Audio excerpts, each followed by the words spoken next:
Bona tarda i gràcies per haver vingut a compartir amb nosaltres aquesta vesprada. La idea que teníem a convocar aquest acte era una mica de fer un retorn, no? Cadascú som 4 persones que hem estat a Equador aquest estiu, amb una escola sobre el model del bon viure equatorià, amb 70 persones de l'Equador, d'immigrants de l'Equador que han retornat per aquest curs, i també gent d'Amèrica Llatina i gent d'activistes, gent de partits polítics d'Amèrica Llatina i d'Europa. I hem compartit un mes allà de formació, d'aprendre el que és l'experiència i el model de desenvolupament que estan portant a terme allà a l'Equador. I nosaltres som les 4 persones que hem anat de Barcelona, que era una ciutat més sobrerepresentada de tot el món allà. I llavors parlar una mica de com ho hem vist, quines reflexions a la societat, per què vam anar també, i tot això és una mica de tertúlia. Llavors ens hem repartit la intervenció en 4 breus intervencions per obrir el debat. La qüestió és suscitar debat i poder compartir una miqueta. Llavors jo començaré dient que la qüestió per què vam anar allà, o almenys jo per què vaig anar allà i perquè crec que és interessant allò, és en primer lloc perquè allò és una experiència que s'emmarca dintre d'uns processos de lluita contra el liberalisme que va ser als 80 i als 90 va ser la destrossa d'aquells països, dels estats, dels estructures estatals, del poc benestar que hi havia, de les economies locals, de tot, de les polítiques neoliberals, i van tenir un problema del deute molt similar al que tenim ara mateix aquí. Llavors, fruit de la resistència respecte a allò i de buscar alternatives respecte a aquella barbàrie, van sortir uns processos a Llatinoamèrica que el que fan és intentar buscar alternatives, majories socials, per canviar allò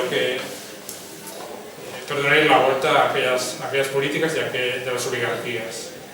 Llavors, el procés equatorià és una cosa que està inserta dins d'això, s'hauria d'entendre tot el context i això ho tenen molt clar, i el context no és només Venezuela, que és una mica on es produeix un canvi, el primer canvi de plantejar un procés constituent i donar-li la volta al país, sinó inclús també experiències menys radicals com la victòria del PT a Brasil i tot això fa un conjunt, i això ho tenen molt clar a Amèrica Llatina, tot el procés del Foro de São Paulo,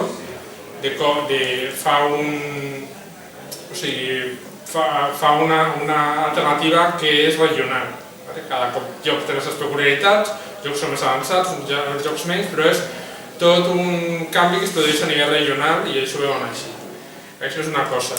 La segona cosa és explicar la peculiaritat d'Equador, que es produeix una cosa molt similar a la que estem visquent aquí, amb el tema de la crisi del deute i l'estafa bancària, un estat que està al servei dels bancs, bàsicament, i que a finals dels 90 produeix una sèrie de crisis bancàries que acaben amb els estalvis de milers d'estalviadors, s'acaba dolaritzant l'economia, això provoca uns moviments socials brutals, el moviment indígena, emergeixen molts moviments socials i això provoca que caiguin governs. Hi ha la elecció presidència-parlament, llavors això fa que quan hi ha un moviment social fort el Parlament destitueix el president, llavors hi ha aquesta dinàmica que van caient els governs.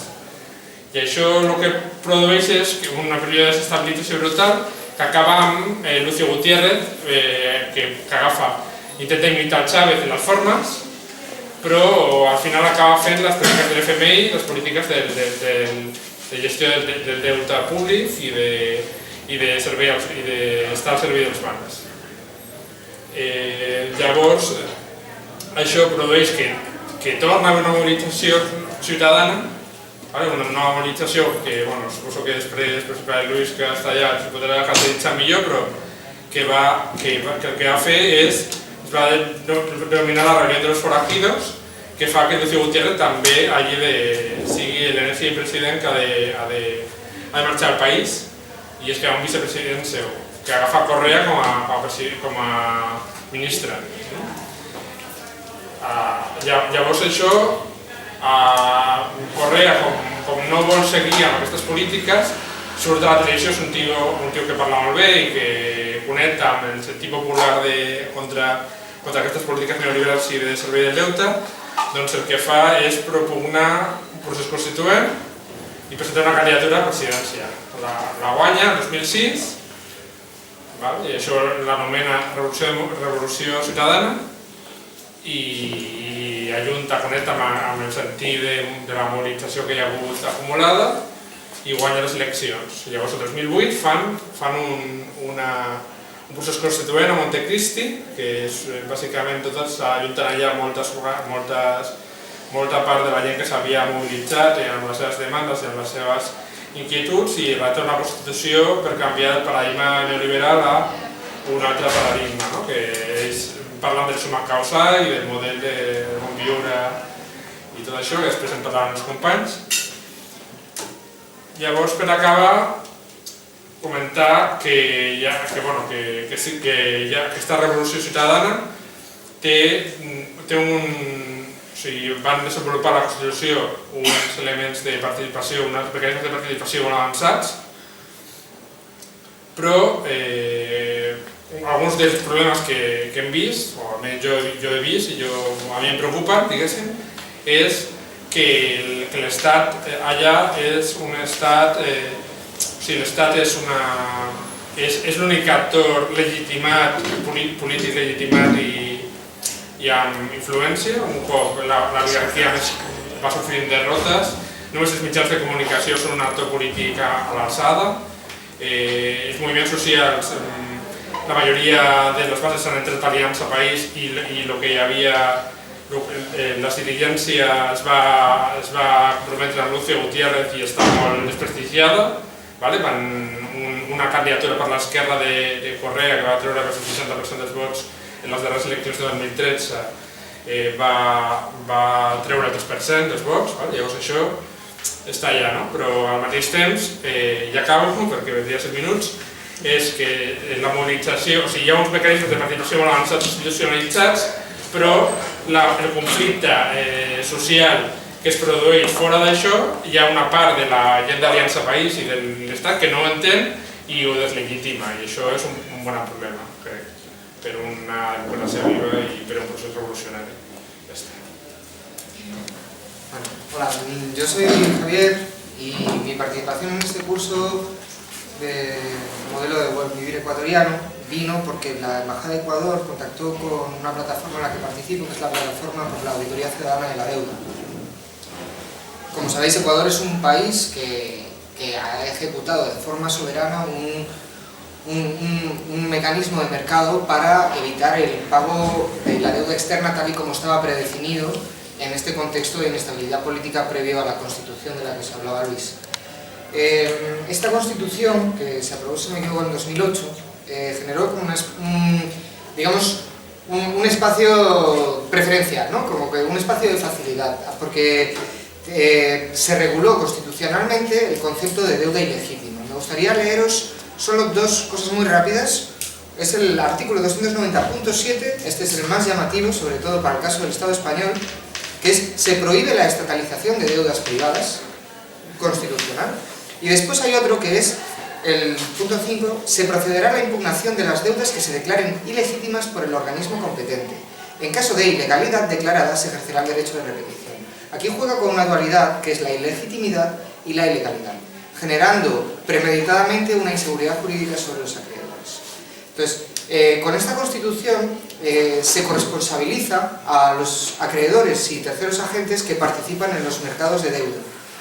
En ese momento, Ecuador tenía una deuda externa bastante grande que le impedía invertir en ningún tipo de programa social, y entonces se realizó una auditoría institucional, digamos que promovida desde arriba, no como aquí, que trabajamos un poco más desde abajo, en la que se evaluaron desde los impactos que tenía la deuda desde el aspecto económico, social, cultural y ecológico, para evaluar el grado de ilegitimidad. Entonces se utilizó una doctrina de ilegitimidad y el CAIC, que es el Comité por la Auditoría de la Deuda Externa, que estuvo dirigido por Ricardo Mourinho, que ahora es el canciller de Ecuador,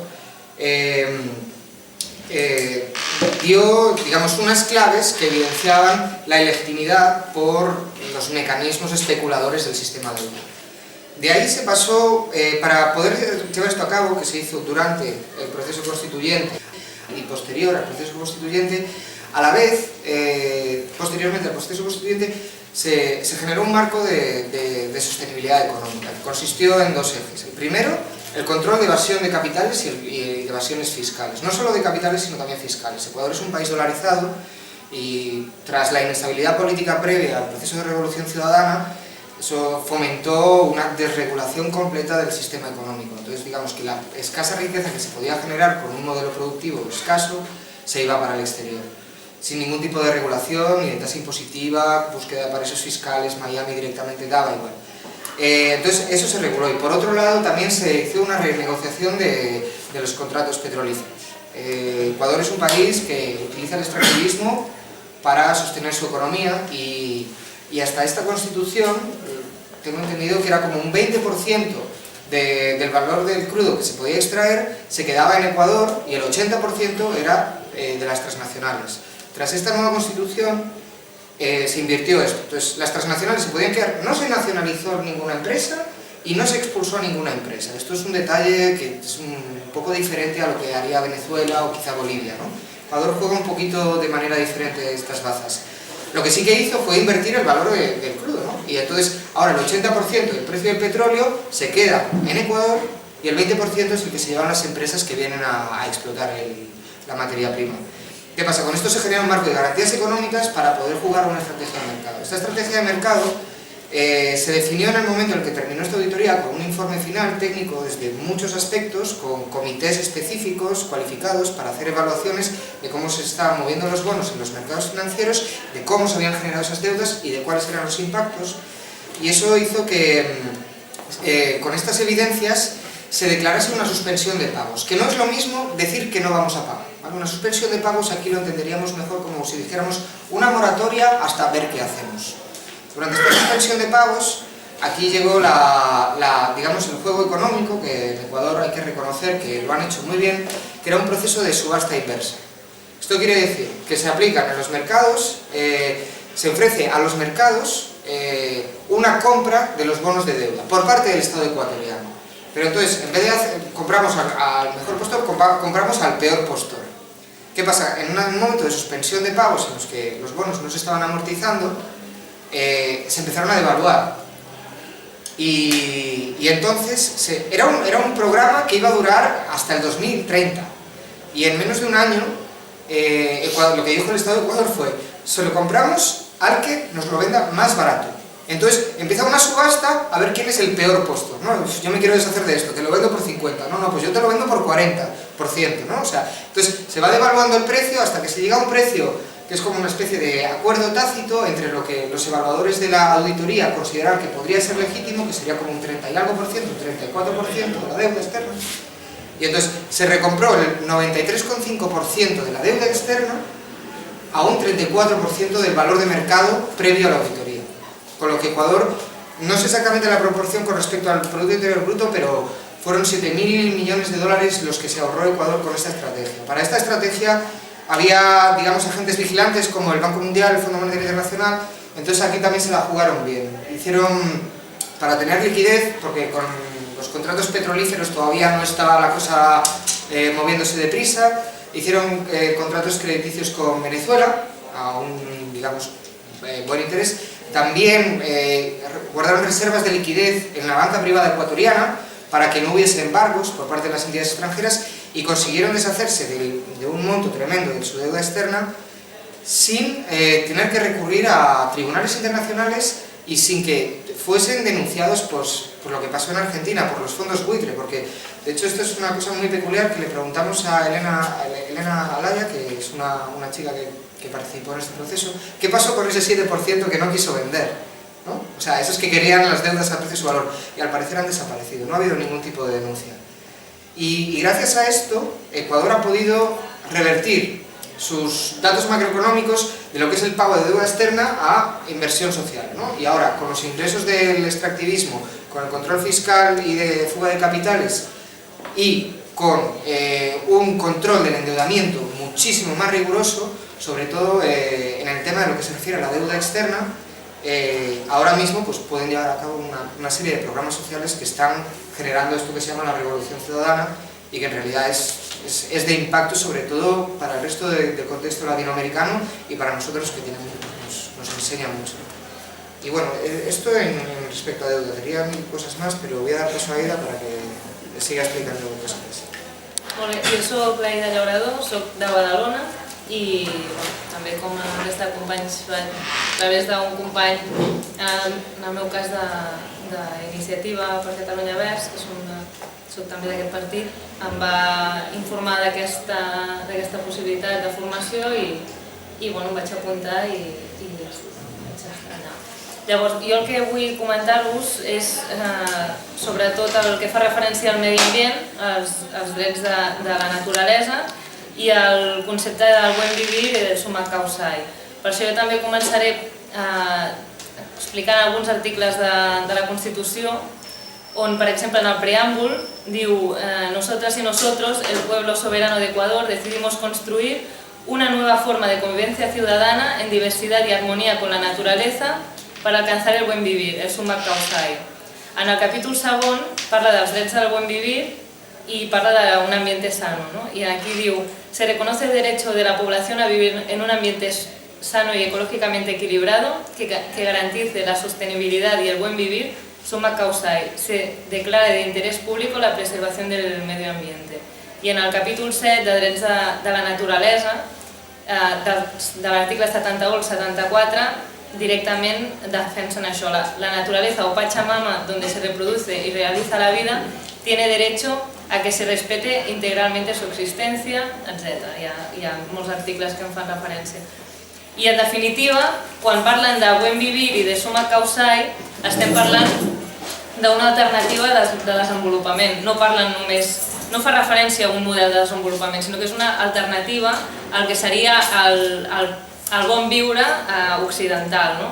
I per tant és una alternativa enfront al capitalisme i al liberalisme polític i a l'eurocentrisme que exclou a moltes persones, a col·lectius i que té una manera de funcionar que coneixem bastant bé aquí però que de vegades estem massa acostumats a veure com funciona.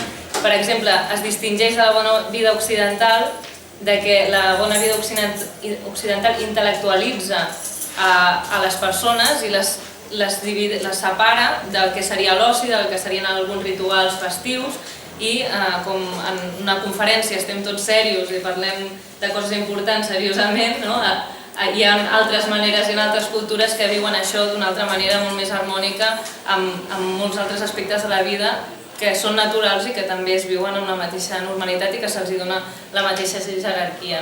També el masclisme, que representa la societat patriarcal, també es fa una crítica a això, tot i que això no vol dir que la gent que defensa summa causae no puguin tenir tics masclistes o que puguem tenir aquest problema.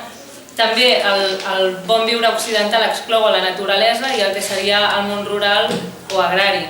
I el summa causae també reivindica això. És una proposta holística i cosmocèntrica que integra això, les persones amb la naturalesa com una harmonia, com algo continu i que no es divideix. La naturalesa va per un cantó i els éssers humans o la cultura va per un altre. I per tant, això, el summa causae i el buen vivir, es va incloure a la Constitució en termes de consens, es va arribar a una definició de consens i es va institucionalitzar i aplicar a nivell polític amb aquest nou govern, en aquest cas encapçalat per Rafael Correa, amb el Pla Nacional de Desenvolupament. Llavors, des de la Constitució fins a aquest Pla Nacional de Desenvolupament integren aquest concepte diferent de desenvolupament, si es pot dir així. Sí que és cert que summa causae és una paraula quichua i justament en l'idioma quichua no existeix la paraula desenvolupament o desarrollo. Ells tenen una altra manera de veure, de concebre el món, i per tant, de vegades, ja només per l'idioma es nota molt que és molt difícil parlar exactament, realment buen vivir i summa causa no són exactament el mateix, tot i que la idea és que ho siguin. A partir d'aquí, com que després la política s'ha de dur a la pràctica i tot aquest model s'ha de dur a la pràctica, evidentment s'han generat contradiccions, hi ha la voluntat i el discurs de fer aquest canvi en contra del capitalisme i aquest model liberal o neoliberal, però realment en les pràctiques diàries es veu que hi ha d'haver una transició o una convivència entre els dos models i això genera tensions a nivell ideològic entre diferents col·lectius o moviments i corrents de pensament. I aquí és on hi ha, per exemple, diferents posicionaments com els d'indígenes, els afroamericans, liberals, ambientalistes, feministes, neodesenvolupistes o nihilistes. Hi ha diferents crítiques al summa causa i diferents maneres de veure'l i per tant no és només un sol discurs, sinó que hi ha tot un debat en relació a això. I jo crec que el tema paradigmàtic sobre aquest canvi de model i alhora que et demostra que hi ha una dificultat a l'hora de dur-lo a la pràctica seria el projecte Yasuní, el Yasuní ITT.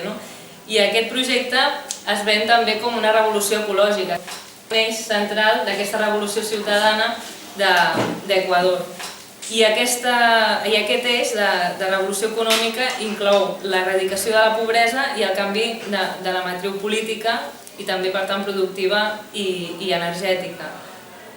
I llavors es tracta d'una transició econòmica, d'una economia basada en recursos no renovables, perquè Equador té una riquesa en recursos no renovables molt gran, a una economia diversificada i sostenible. I per tant, aquest projecte el que suposa és que 840 milions de barrils de petroli es quedin sota terra en aquest parc natural de Yasuní, en aquests 3 territoris que es diuen Ispingo, Tambococha i Tiputini, per això es diu ITT, perquè són aquests 3 territoris on realment hi ha el 20% de recursos petrolers del país, per tant estem parlant de molts recursos i a més tenint en compte que en tots els recursos petrolers del país suposen entre un 60 i un 65% de la riquesa del país. Per tant, aquest 20% que està integrat en el Yasuní ITT suposa molts diners per a aquest país. Això significa 407 milions de tonelades de CO2 equivalent que s'evita, es diu emissions netes evitades, que s'eviten de contaminar, i a canvi de deixar aquests barrils a sota terra el que va demanar Equador va ser una compensació internacional de la meitat dels ingressos que suposaria. Per tant, d'aquests ingressos que estan encara sota terra, la meitat assumeix Equador que no els ingressarà i l'altra meitat sí que demana una col·laboració internacional perquè se'ls compensi i puguin fer els projectes socials i a nivell també mediambiental que farien amb aquests recursos. I en aquest cas són 3.600.000 dòlars, 3.600 milions de dòlars en 13 anys i aquests diners els recapta l'ACNUD, el Programa de Nacions Unides pel Desenvolupament. Aquest programa el que inclou, i estava previst així, són projectes d'energies renovables, conservació i reforestació, eficiència energètica, programes socials, investigació i innovació. Però des del 2007, que en Correa va presentar el projecte a les Nacions Unides fins ara, només es va aconseguir el 0,3 i pico per cent, per tant no es va arribar ni al 0,5% dels ingressos que estaven previstos. Per tant, el que va fer en Correa, just estàvem nosaltres allà a Quito i feia 4 dies que havíem anat a visitar el parc de Yasuní, allà, aquella mateixa tarda que en Javi i jo vam anar a la plaça a veure-ho, amb una pantalla gegant, en Correa va anunciar que no podia permetre que tants recursos no es poguessin destinar als projectes socials i al projecte polític d'Equador i per tant va decidir tirar endavant l'extracció del petroli, amb unes condicions que, si voleu, després podem comentar. I clar, anteriorment ja companyies estrangeres havien estat extraient petroli d'Equador, portant-se major part de beneficis, com per exemple Texaco, generant en aquest cas, en el cas Texaco, una catàstrofe ecològica que afectava les comunitats indígenes, fins i tot a la salut de les persones, generant morts i generant l'impediment de poder viure que ells vivien d'aquelles terres, vivien de la selva amazònica. La destrossa mediambiental que van suposar va ser espectacular, ha sigut jo crec que de les més importants, si no la més important del món. I ara estan de fet encara en procés judicial i encara no han aconseguit aquest país el que aquesta companyia els hauria de pagar.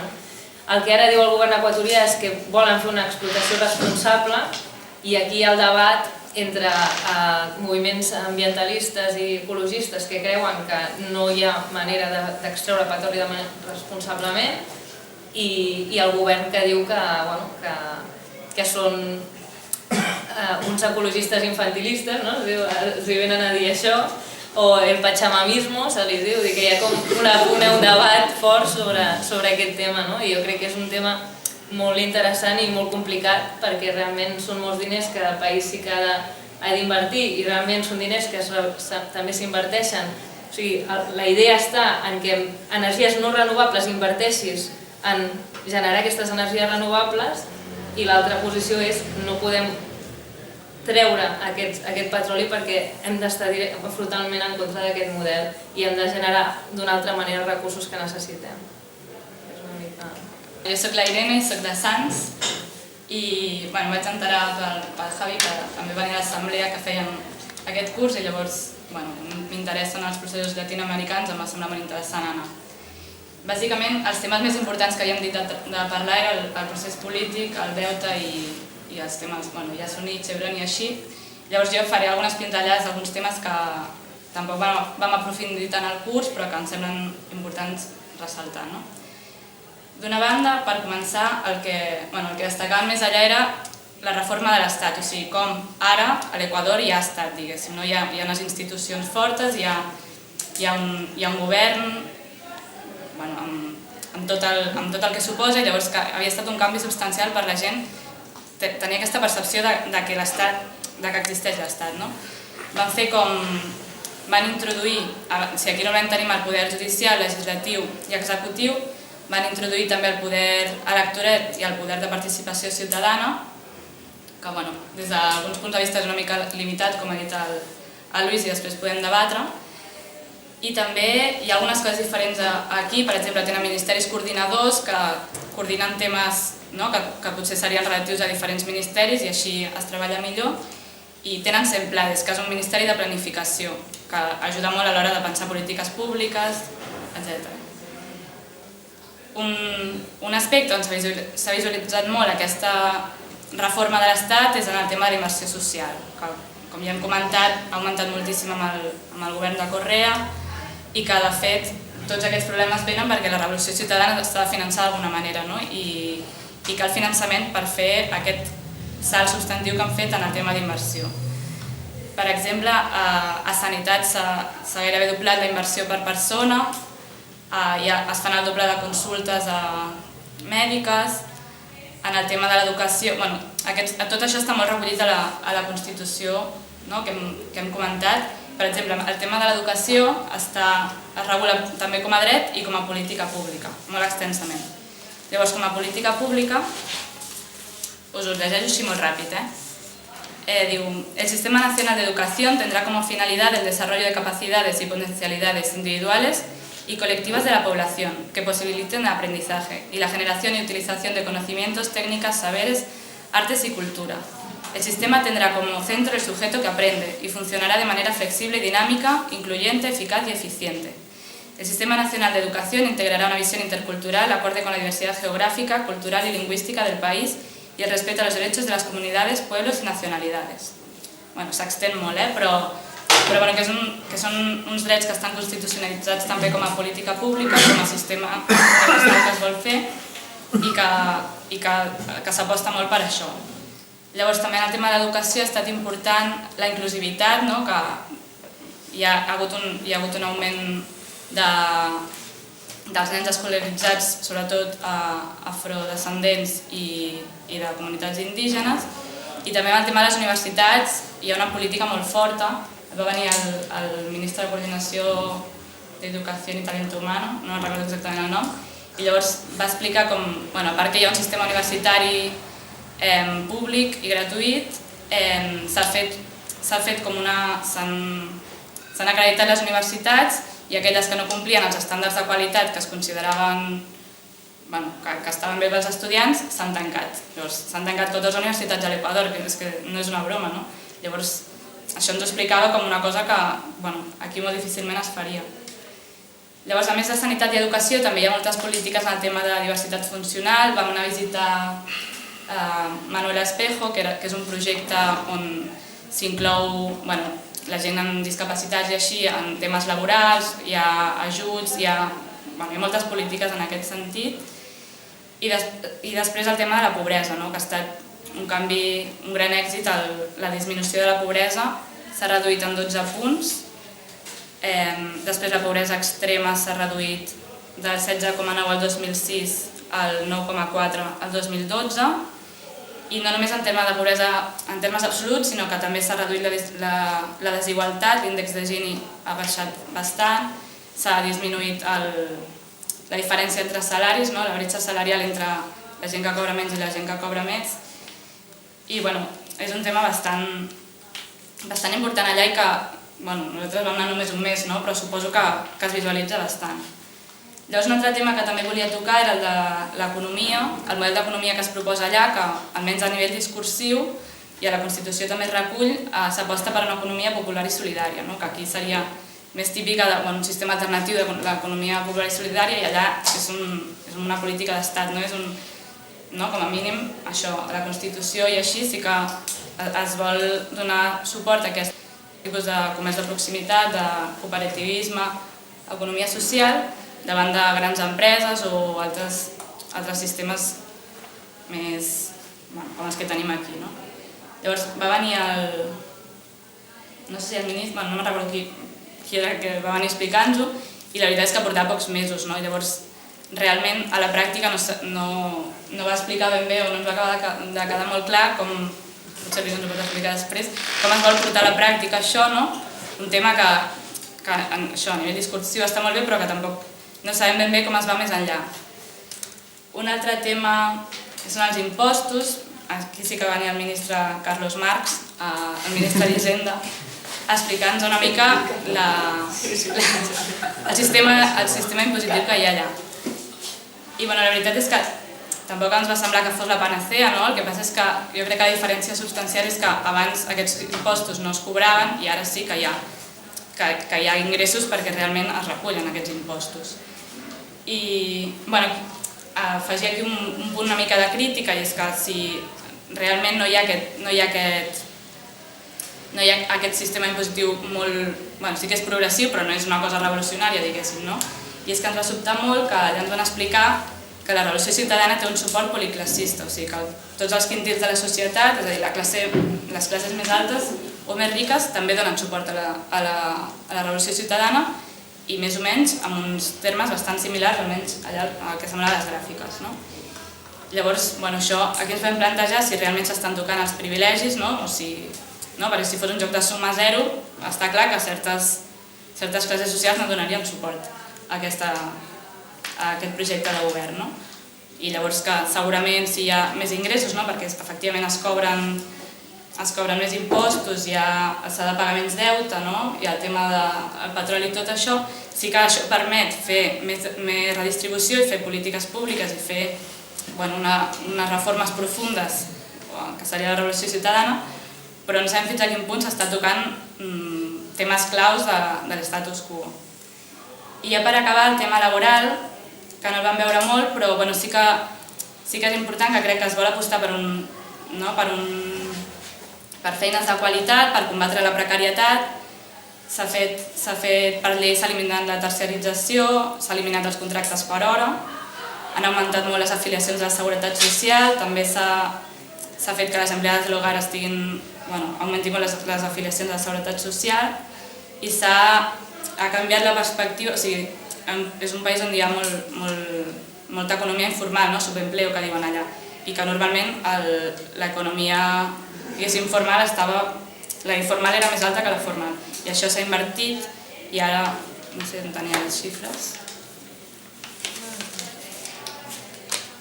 bueno, és igual, tampoc té gaire importància, però això que s'ha invertit i que ara s'està aconseguint que l'economia formal sigui més alta que la informal.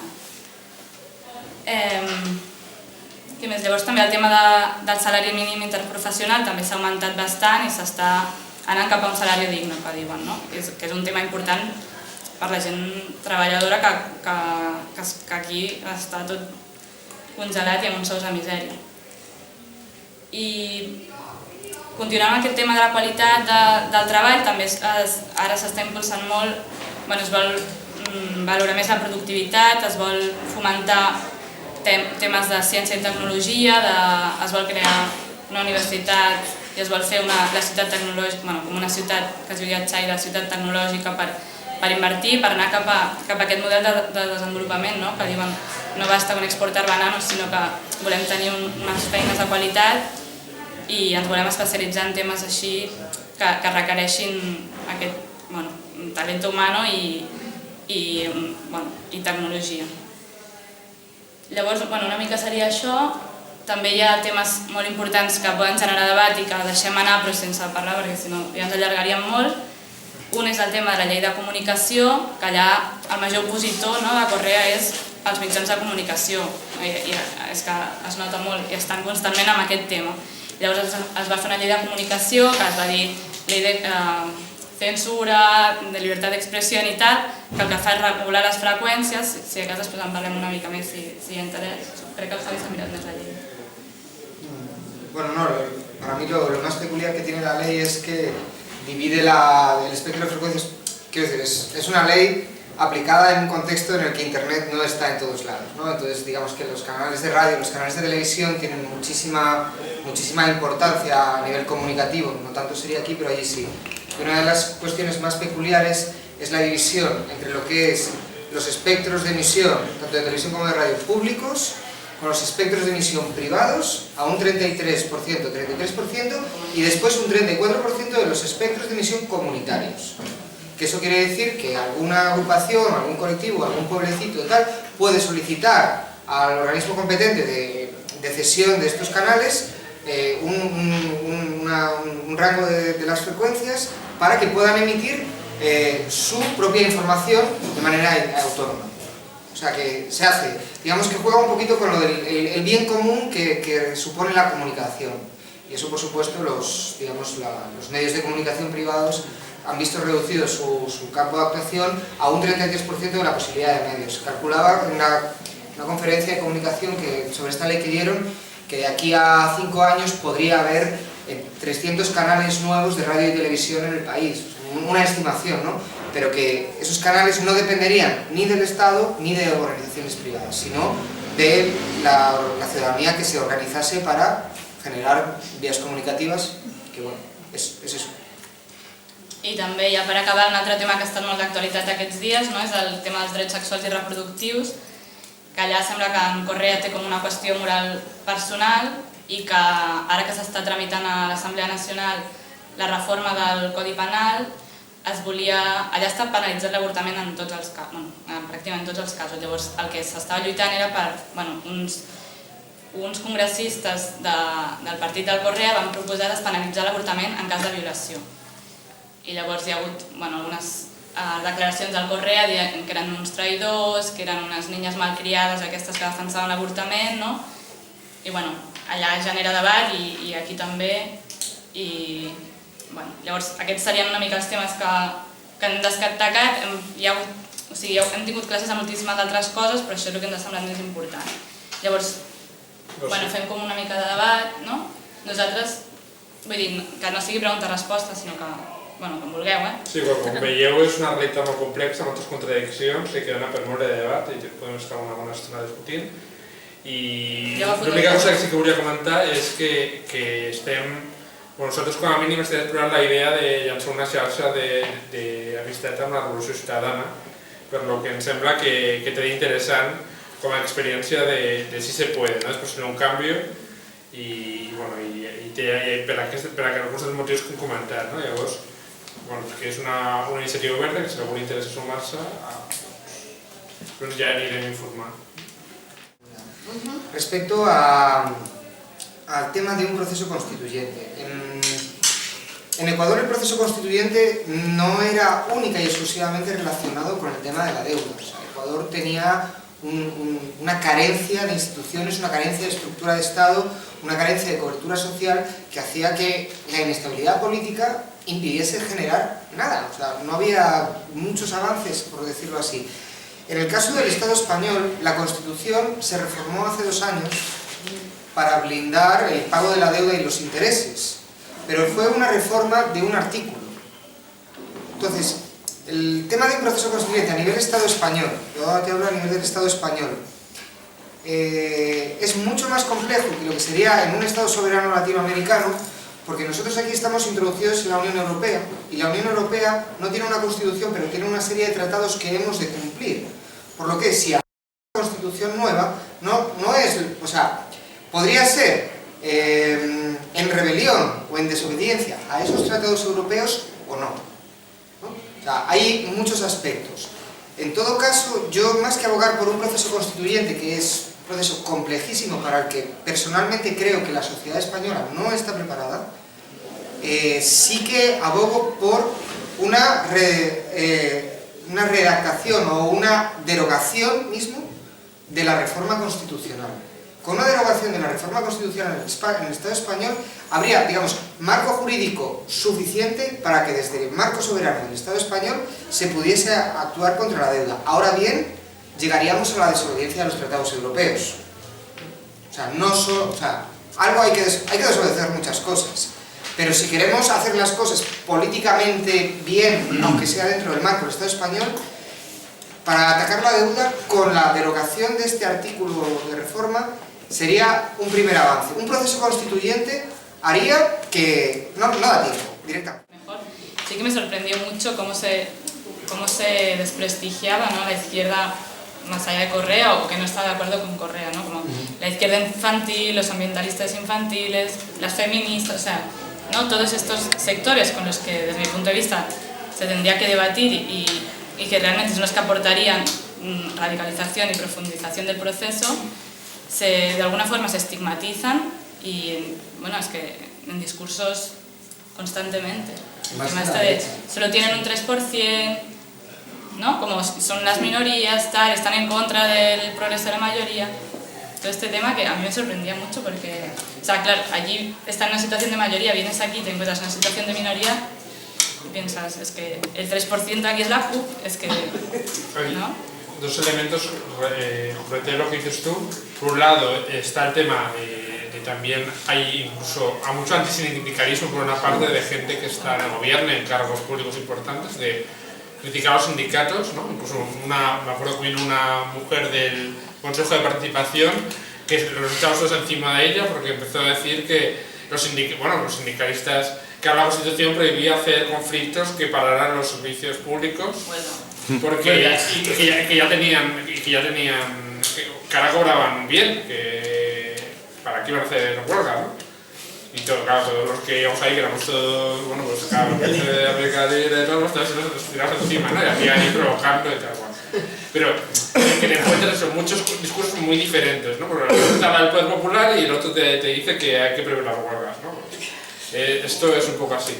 Y luego la otra cosa, respecto a lo que dijiste de por qué lo de la candidatura de Acosta, una cosa que vimos nosotros cuando fuimos por ahí a la zona Quichua, fui con Irene, es que bueno, coincidimos que estuvimos en un coche, bueno, y la gente te habla, ¿no? Y tal, tienen tiempo y te hablan y tal.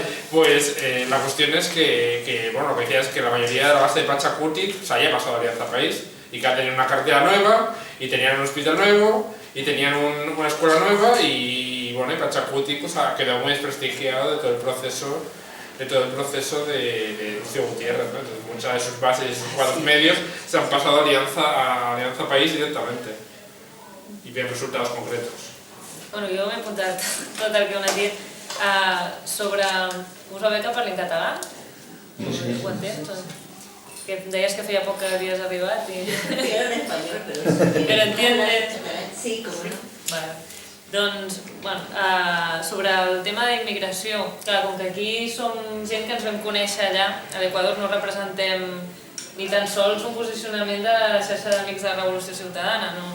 Llavors cadascú pot tenir una opinió que segurament és molt similar, no?, entre nosaltres, però evidentment un immigrant en aquest país ha de tenir tots els drets i qualsevol persona que resideix aquí ha d'estar inclosa socialment i s'ha de treballar i s'han de posar recursos necessaris perquè això sigui així. De fet, en la majoria, per no dir en tots els pobles i ciutats de Catalunya, perquè, bueno, dic Catalunya perquè estem vivint a Catalunya, l'economia ha revifat en molts barris gràcies a immigrants que han creat comerços, no? I llavors és això, el desconeixement, les diferències culturals, la pobresa, les desigualtats socials, hi ha moltes coses que generen conflictes i es vol barrejar discursivament amb la immigració i llavors jo soc de Badalona, clar, a Badalona governa l'alcalde més racista de Catalunya i va guanyar les eleccions gràcies a aquest discurs, justament. Per tant, es juga completament amb això. Qualsevol comerciant immigrant se li carreguen el negoci, fan inspeccions i fan informes falsos per dir que els immigrants no estan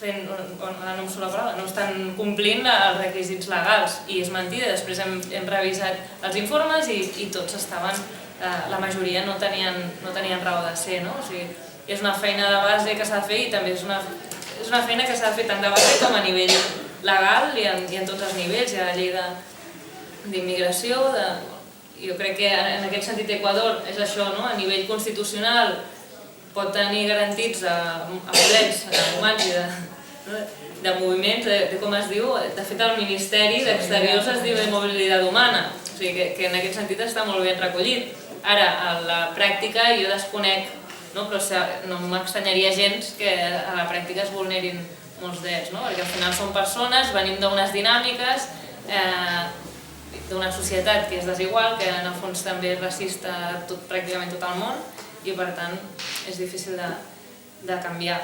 Sobre la integració de totes les classes socials que comentàvem, que potser si tothom de totes les classes recolzen en Correa pot ser que no s'estiguin tocant privilegis, pot ser això en part, o pot ser que realment el país estigués tan destrossat que el moment en què tu reconverteixes, estàs reconstruint un país i l'estàs dignificant, fins i tot les classes dominants necessiten un país digne per viure bé, perquè ser una classe dominant en un país de merda, per si perdoneu l'expressió, però pot ser, clar, jo crec que és fàcil que amb canvis estructurals que s'hagin fet, que realment, si veiem totes les dades, milloren les dades en tots els àmbits. O sigui, és espectacular els canvis que es produeixen a Equador, amb tots els defectes que hi ha i amb moltes coses que a mi no m'agraden, no? Des del tema de l'avortament, el tema de l'Elias Uniet, hi ha molts temes que són de debat, però totes les dades socials, econòmiques han crescut i han millorat d'una manera espectacular, no? Hi ha infraestructures i per tant, clar, jo crec que totes les classes socials se'n poden veure beneficiades. A part d'això, jo crec que sí que és veritat que una cosa és el discurs i una altra molt diferent és la realitat, i a mi m'agradaria veure com evoluciona tot aquest procés de revolució ciutadana, si realment és un procés de revolució o és un màrqueting polític que de vegades, clar, i nosaltres venim d'Espanya, de la situació en què estem i costa de creure moltes coses, no? I saps que allà la gent sap vendre molt bé els discursos, parlen molt millor, els polítics tenen uns discursos que ja ens agradaria aquí, o no, perquè també per vendre motos tampoc, però vaja, que fa una mica de por, no? Però com a mínim, ni que sigui teòricament, jo el model me'l quedo, el del Suma Causa i el del Buen Vivir me'l quedo perquè jo m'hi sento identificada. I després ja podrem criticar el que vulguem, però a nivell teòric crec que tenir un referent és importantíssim, perquè és que si no tenim una alternativa al capitalisme, al que estem vivint a nivell internacional, estem molt fotuts, no? Jo crec que per això crec que també té sentit la xarxa d'Amigos de la Revolució Ciutadana, tot i que Amigos potser no és el millor concepte, i a més ja ens venia... De fet, a la xarxa ja estava creada abans que ens hi afegíssim. Però jo crec que es pot... Justament hi som amb la voluntat d'explicar i de fer pedagogia de les coses positives del procés i alhora de ser crítics amb allò que no ens agrada, des de ser crítics amb el procés del llaç unir, amb el tema d'avortament i amb molts altres temes que puguin sorgir, però defensant el que és la base del procés de revolució ciutadana. Bueno, tinc altres coses per comentar, però estic enrotllant. Si algú altre vol dir... Sí, a mí me agradaría tornar a tú. En este curso en el que nosotros estuvimos, la mayor parte de la gente, Luis y yo éramos de los abuelos ya, era la mayor parte de la gente entre 20 y 35 años, ¿vale? Y la mayor parte eran jóvenes latinoamericanos, idealistas, revolucionarios, quizás pecaban un poco de bajo perfil técnico en muchos aspectos, pero sí que eran gente muy entusiasta a nivel político. Entender la política en Latinoamérica es muy diferente a entenderla aquí. Allí el populismo es fundamental. O sea, por ejemplo, Rafael Correa barema un poco los amplios conocimientos en macroeconomía, en estrategia política, con la seducción popular, de bailar, cantar, no sé qué, ¿no? Eso es una cosa que no... O sea, que aquí posiblemente nos gusta poco a mucha gente, entendemos la política como una cuestión seria y allí si no sabes cantar no eres nada en política. Explicaba esto porque estábamos allí perfiles de izquierdas muy diferentes, pues barremos desde México hasta la Patagonia y aquí en España pues éramos 6 representantes... Bueno, había una en Estados Unidos también, en Canadá también. Y del Estado español éramos 6 personas y bueno, cada cual que cojeaba por un lado y pisaba por otro. Todos un poco de izquierdas, pero que cuando nos poníamos a hablar en 3 minutos estábamos discutiendo. La unidad de la izquierda. Bueno, el caso es que hubo muchos bofetones psicológicos al entendimiento de la izquierda tradicional con el modelo ecuatoriano. Un historiador nos dijo que no podemos pensar en los referentes tradicionales del marxismo, del socialismo, del comunismo o de otras tendencias teorizadas, sino que lo que hay que hacer sobre el caso ecuatoriano es teorizar sobre por qué está funcionando. Porque hay muchas cosas que son muy novedosas. Hablaba Irene de educación, por ejemplo.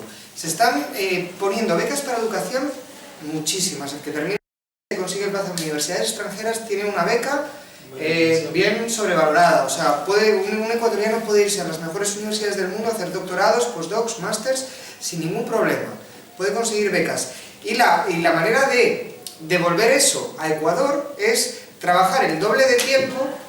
Si has estado 4 años en el doctorado, tú tienes que trabajar en Ecuador 8 años, pero no necesariamente en el sector público.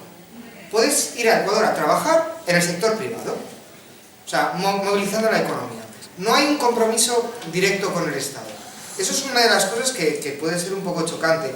Otra de las cosas, esta ya fue en un curso que hubo en la Asamblea Nacional, que sería el equivalente al Parlamento, sobre soberanía tecnológica, y vino un economista a explicarnos de que el software libre y todo esto, que no necesariamente quería decir gratis, y empezaron a hablar de que no sé qué, no sé cuánto, de los costos, y acabó explicando, porque la gente se pone un poco enervada cuando se habla de temas de economía, sobre todo cuando no sabe mucho, y acabó diciendo que no seamos ingenuos, que no nos engañemos, y esto me lo ha apuntado en una libretita y me lo sé de memoria, me lo acabo de apuntar aquí, que para poder instaurar y perpetuar políticas antineoliberales, el flujo de capital permanente es imprescindible. O sea, tiene que haber un movimiento continuo de dinero. O sea, esto de pensar en el anticapitalismo como que no hay recursos económicos, o sea, no utilizar el dinero, en Ecuador no funciona así o no lo entienden así, y es como lo están utilizando, están moviendo dinero de aquí para allá. Por ejemplo, hablabas de carreteras, fue uno de los primeros pasos que hicieron. Carreteras por todos lados, porque había unas comunicaciones terrestres muy malas, y creo que esto lo dijo Iván, ¿no? Que lo dijo Correa en uno de sus speeches, que las elecciones, que la campaña electoral va a ser muy fácil porque todos los opositores van a ir a los pueblos, pero van a ir con las carreteras que ha construido él. ¿No? Esa es otra. Y después también, otra cosa que también dolió mucho a muchos marxistas idealistas de 19 años, que... Y de 24. Ya de 28, 29, 30. También.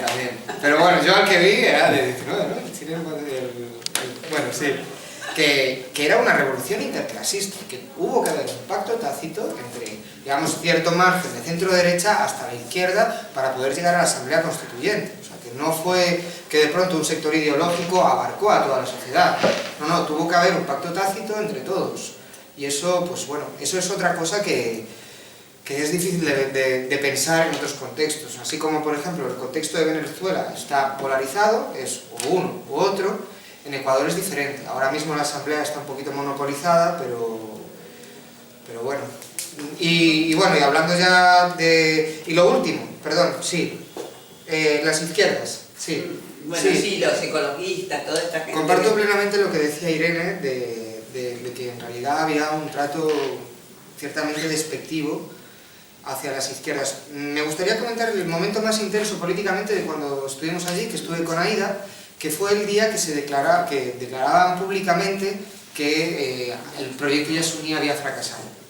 Estuvimos en la Plaza Mayor de Quito, íbamos con una persona que trabajaba para el partido de Correa, entonces pudimos entrar en filas, pero tampoco había mucha gente, estaba como bien organizado. Y había delante del edificio presidencial, no sé cómo se llama. No sé cómo se llama. Que no me acuerdo. Había dos manifestaciones separadas por una hilera de policías, que bueno, una hilera de policías discreta, por decirlo así. Una manifestación era los que apoyaban al gobierno y otra manifestación eran los que no apoyaban esta decisión del gobierno, ¿no? De esto decir que en cada una de las dos manifestaciones yo vi dos vertientes. Lo que eran los que apoyaban al gobierno eran, con todo el respeto lo digo, los borregos de bandera, que iban, venga Correa, daba igual lo que dijera, dice Correa, vamos a aniquilar a todas las ballenas, venga Correa.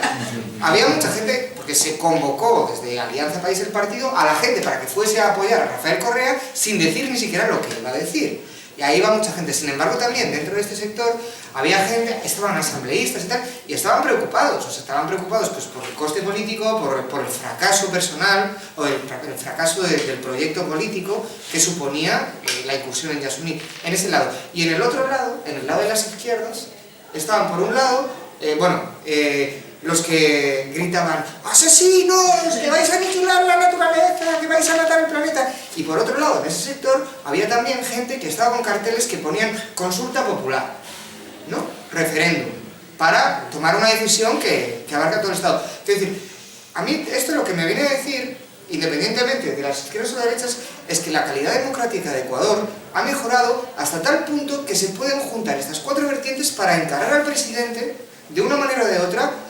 Vamos, no sé, pero aquí en España acabaríamos todos a hostias, vamos. En Cataluña, pues el otro día, el 12 de octubre, yo no me quiero imaginar si se juntan dos manos. Es un día...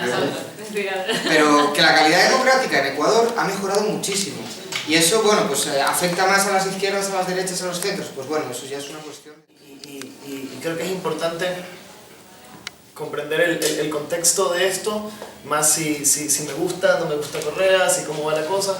La revolución que se está llevando a cabo. Tenemos a 4 personas aquí hablándonos de su experiencia en Ecuador, cada una desde un espacio distinto, cada una que probablemente antes de esto hasta se hubieran peleado durante un discurso.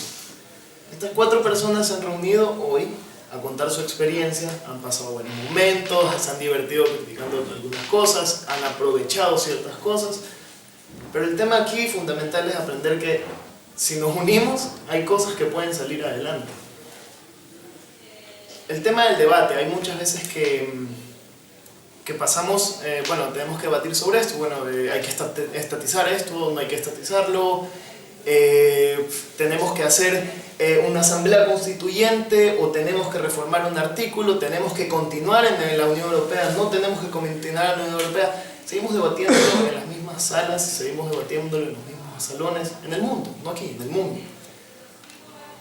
Pero no nos unimos para avanzar, seguimos viendo en qué punto no calzamos, sin embargo no estamos viendo en qué punto sí calzamos, que normalmente es en la mayoría de las cosas. En Ecuador se juntaron un sinnúmero de agrupaciones. La derecha no ve cuáles son sus diferencias. La derecha no está pensando, mira, a mí me gusta esto más que esto, a ti no te gusta. La derecha busca el capital y allá va. Me gusta el capitalismo y voy a atacarlo. Y eso es lo que los une y funcionan de maravilla. A mí me encanta cómo funciona la derecha en ese sentido porque les importa eso y allá van. También nosotros estamos debatiendo en un sinnúmero de cosas que en algún punto en Ecuador decidimos vamos a debatir las cosas, es cierto, pero vamos a debatirlas mientras caminamos. O sea, mientras nosotros nos estamos sentando a debatir, nuestros niños siguen muriendo de hambre, nuestra gente sigue en la calle. Obviamente aquí o hasta hace algún tiempo no se daba la situación que se daba en Latinoamérica. O sea, en Latinoamérica por segundos la gente se moría, literalmente se moría. Las cosas están cambiando allá. Rafael Correa no significa el proceso final de la izquierda en Latinoamérica, de la izquierda actual. Esto es un inicio de algo. 7 años no generan un proceso de cambio histórico. Rafael Correa siempre dice esto no se trata de un cambio, de una época de cambio, se trata de un cambio de época. Aquí comenzamos. Aquí todo lo que vendrá será responsabilidad de cada una de las personas que nos vamos involucrando. De aquí en adelante se marca. Que por ejemplo, yo particularmente estoy totalmente en contra, personalmente estoy totalmente en contra de lo que acaba de pasar en el tema del aborto. Totalmente en contra, yo lo apoyo, yo lucho por ello, pero el tema es, esto no quiere decir que esto no va a avanzar. Desde distintos puntos de vista, como lo quieran ver las personas. El tema no está ahí determinado. El tema del Yasuní, a mí particularmente me dolió la vida. O sea, somos de los que llevamos las pulseritas, esas que tienes ahí, estábamos repartiendo. O sea, la red de amigos de la Revolución Ciudadana, realmente, yo estaba en esa época junto con la primera, ellos fueron a la escuela de verano en la Cancillería, yo estaba cerca de la primera promoción que salió a la escuela de verano donde salió la iniciativa de la red de amigos de la Revolución Ciudadana, y más bien era un método alternativo de llevar, tenemos un enemigo claro, o sea, la derecha está personificada en un enemigo claro, que son los medios de comunicación. Entonces las situaciones, los cambios que suceden en una parte del mundo no llegan al mundo. ¿Okay? Entonces los amigos de la Revolución Ciudadana es este mecanismo alternativo de explicar qué es lo que está sucediendo en una zona determinada del mundo. Hay situaciones que toma mucho tiempo comprenderlas.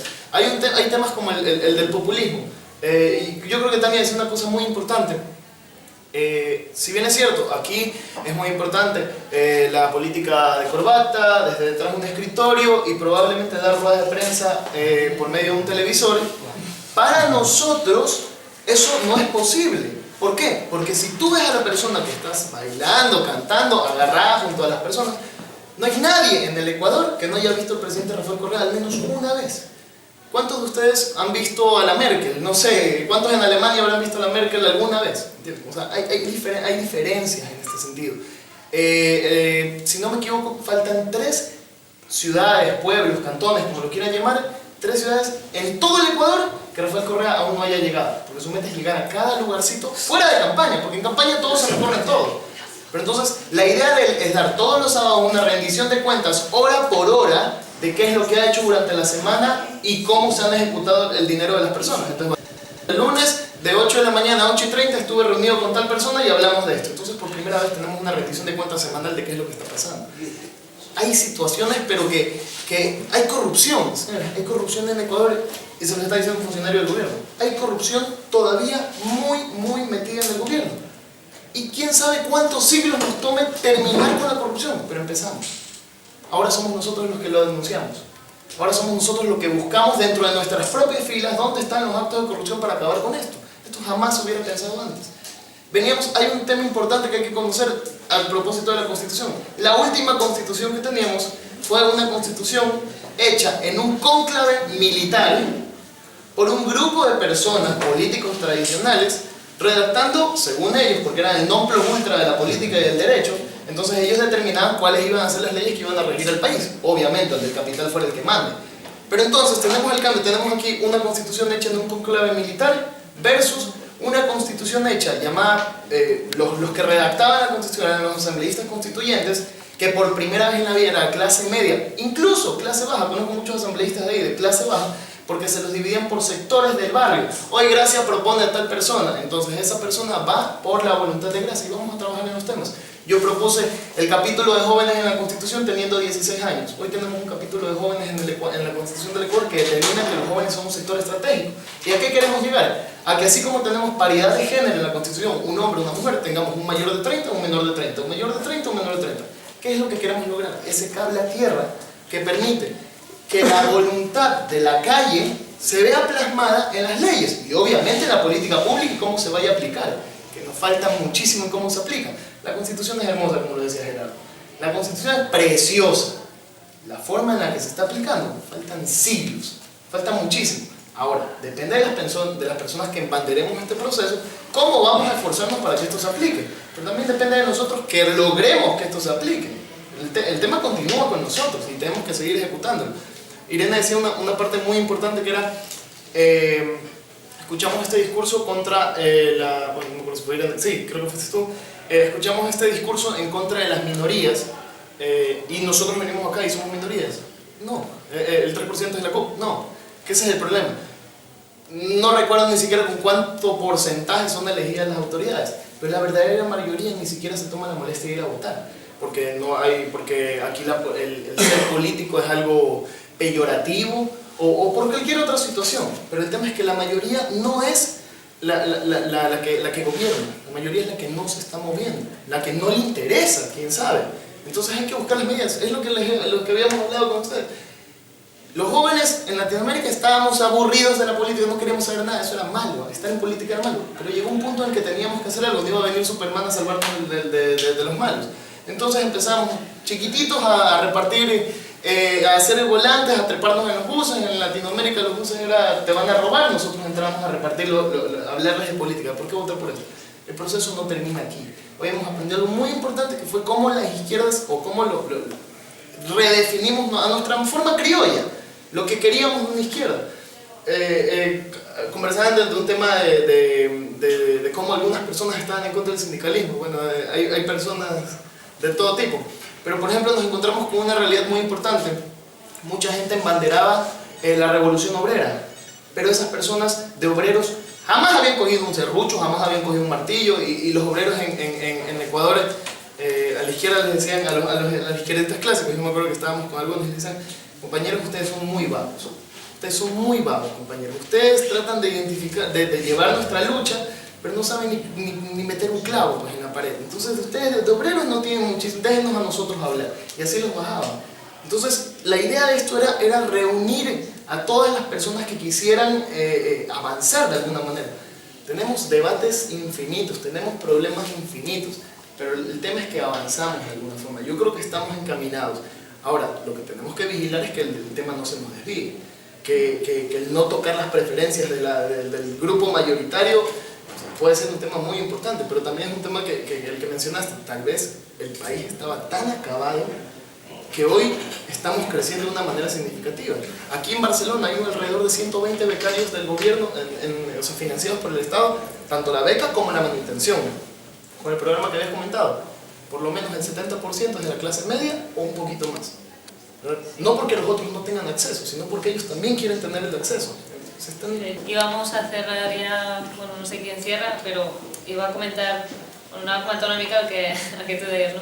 Que no estem en una època de canvi, sinó en un canvi d'època, i justament el fet de que sigui tot tan recent i tot tan fràgil, aquesta fragilitat a mi em genera com una mica d'inquietud, no? Llavors, jo, haver-me sentit identificada sempre amb el sector minoritari, no? I en aquest estat més d'esquerres o més ecologista o més que la majoria, no dic que tothom, però no he de ser més que ningú, però sí que et sents més identificat amb un sector, allà veient que el procés havia agafat aquestes dimensions tan grans i veient que la seva voluntat és anar en aquest camí, i així sembla, en general va cap a aquest camí, jo no em veig capaç ara, per exemple, d'enfrontar-me completament a la decisió que ha pres el govern de Correa sobre Yasuní, perquè a quants països del món s'està extraient petroli, a quants països del món s'està contaminant, a quants països del món... I ells són els primers en intentar-ho fer d'una altra manera.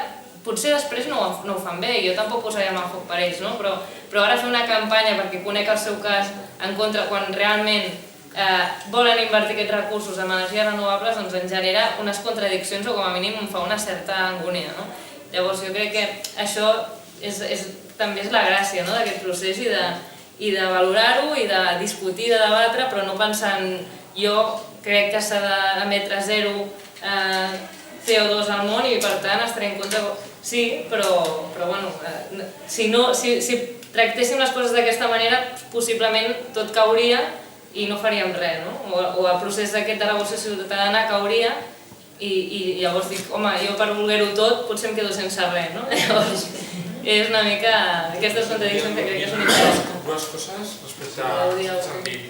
Una és el tema de lo de la rebel·lió dels forajidos classes mitges. Home, jo penso que un dels elements que ens interpel·la a l'Equador és que el llenguatge que es parla i els codis i moltes de les coses realment connecten amb l'experiència de mobilització que tenim aquí, que són els estrats mitjos, sectors qualificats de la classe treballadora i classes mitges i petita burgesia són els que s'estan mobilitzant més en diferents expressions, però són els que estan més actius políticament i això ens connecta molt amb el que va passar a Equador, penso, i amb el tema dels codis i tal, i per això no és tant que sigui una cosa nova, l'Equador, jo penso que sigui una cosa diferent, totes les revolucions són aliances de classes, són interclassistes, al final, però sí que en el moment en què s'ha produït, que és al final del procés llatinoamericà, a la qual és el més nou, i després que té aquest element de centralitat de les classes mitges, que són molt més petites a l'Equador, però que tenen uns codis que són reconeixibles, penso aquí, i llavors interpel·len més. Aquí rep més això que no d'Equador, que no de Venezuela, per exemple, que és polarització, i és una realitat que no té gaire a veure amb la nostra. Llavors penso que això és un element fonamental per el qual gent tan diferent s'ha interessat en anar-allà i per això. I segona cosa, el tema de la revolució ciutadana. Jo el tema de la revolució ciutadana entenc que no és fer de caixa de ressonància del govern Correa, sinó és veure un procés que s'ha produït, que segurament per qüestions temporals de quan s'ha produït i tal, s'interpel·la i demostra que és possible un canvi polític en un sentit antineoliberal o anti-oligàrquic, amb totes les contradiccions, amb totes les limitacions, que en té moltes, i veurem encara moltes més, però penso que això és una eina útil per dir si se puede hacer el cambio político, i aquest és un element que justament amb el tema aquest del paper de les classes mitges i els codis que són interpretables aquí, ens pot ajudar, és una eina que ens pot ajudar a fer pedagogia política de que és possible un canvi, que és possible un procés constituent i que és possible fer les coses d'altra manera, i sortir d'un malson com el que estem vivint ara. I simplement això, sí que la revolució ciutadana és un dels problemes és com es gestiona també, perquè si revolució ciutadana és tot un procés de canvi i era un debat allà, això també, llavors el que s'acosta i el que són aquests sectors que s'han quedat despenjats també són revolució ciutadana. Llavors, que hi hagi qui estigui gestionant això d'una manera restrictiva, penso que és molt negatiu per la revolució ciutadana, perquè llavors això simplement que quan nosaltres parlem, almenys jo penso que nosaltres no ho entenem així, com a la revolució ciutadana parlem de tot aquest procés, amb totes les contradiccions, hi ha gent que s'ha quedat fora del govern, s'ha quedat a l'oposició, tot això, tot aquest procés i aquesta dinàmica és la que ens interessa en el seu conjunt.